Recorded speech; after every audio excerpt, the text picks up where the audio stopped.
Imagine this. You wake up in the middle of the night, only to find your siblings standing by the fridge, blankly staring at a carton of milk, but they don't respond when you call their name. They turn around, walk past you, and head straight to bed, without saying a word. The next morning, they remember nothing. Sounds creepy, right? Well, this is Sleepwalking, and welcome back to Health Quest Global. This is your host, Ryan. Today, we're going to break down the science behind sleepwalking. Medically speaking, sleepwalking, also known as somnambulism, is a disorder that happens during deep sleep, usually in the first third of the night. It falls under the category of parasomnias, which are unusual behaviors that occur during sleep. Sleepwalkers can sit up, walk around, and even perform complex actions. According to the American Academy of Sleep Medicine, up to 4% of adults and around 29% of children experience sleepwalking at some point in their lives. Oh, and kids sleepwalk more because their brain is still developing. Now, let's talk about what happens during a sleepwalking episode.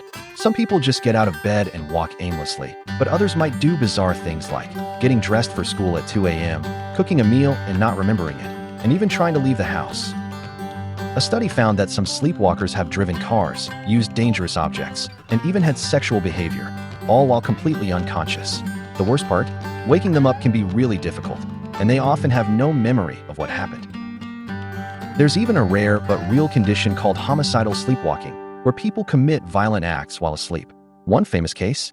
In 1987, a Canadian man named Kenneth Parks drove 14 miles while sleepwalking and killed his mother-in-law, without any memory of it. His lawyer used his psychiatric condition of sleepwalking as defense. And guess what? He was later acquitted in court due to sleep-related automatism. Crazy, right? So, is anyone at risk of sleepwalking? Not exactly. Research shows that it often runs in families. If one parent was a sleepwalker, their child has a 45% chance of sleepwalking too. If both parents were sleepwalkers, the risk shoots up to 60%. This huge twin cohort study conducted in Finland in 1997 revealed that more than half of childhood sleepwalking and more than 1/3 of adult sleepwalking was attributed to genetic factors. Other risk factors include sleep deprivation, obstructive sleep apnea, significant life trauma, and certain medications, like sedatives. Alright, so what should you do if you, or someone you know sleepwalks? First, ensure a safe environment. Remove sharp objects, lock windows and doors, and keep floors clear of obstacles. The National Sleep Foundation recommends making bedrooms sleepwalker-proof to prevent injuries. Avoid sleep deprivation. Getting enough sleep and a regular sleep schedule is key. A study in Sleep Medicine Reviews found that sleep deprivation increases the likelihood of sleepwalking episodes. Reduce alcohol consumption. Avoid overconsumption of alcohol, especially late-night drinking. Wake them up carefully. Contrary to popular belief, waking a sleepwalker isn't dangerous, but it can confuse and frighten them, so it's best to gently guide them back to bed instead. Consider professional help. If sleepwalking happens frequently or causes harm, consulting a sleep specialist is the best option. Treatments like cognitive behavioral therapy, CBT, or certain medications, such as benzodiazepines and antidepressant medications, may help reduce episodes.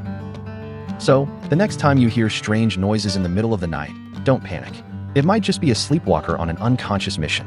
Sleepwalking is more common than you think, and while it can be spooky, understanding the science behind it helps us handle it better.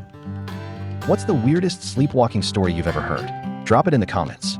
And if you found this video interesting, don't forget to like, share, and subscribe for more healthcare mysteries. Until next time, stay awake.